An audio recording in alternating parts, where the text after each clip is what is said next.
So hello guys, today's video is Chinese New Year's Eve.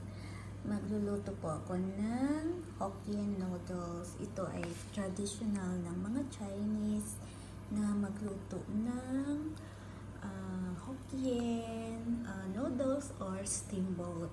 So ito po ang aking mga ingredients. Mayroon po akong turnips, kung sa atin sa Pilipinas ay singkamas. Mayroon po tayong tauge, bean sprout. Tinanggalan ko na ng puwet at saka ulo, kaya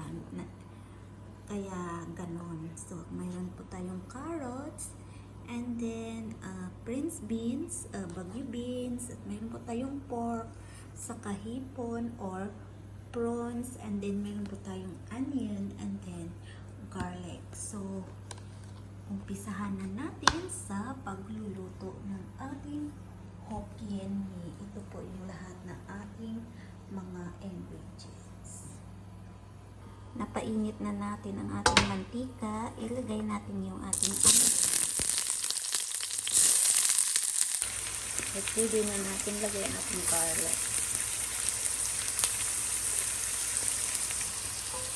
Ayan na guys, nagisa na natin or na-fry na natin ang onion sa garlic. Ilagay natin yung hiniwa natin yung baboy. So,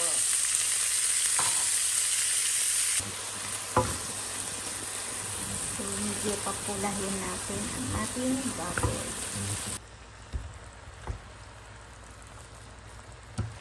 And this is the final.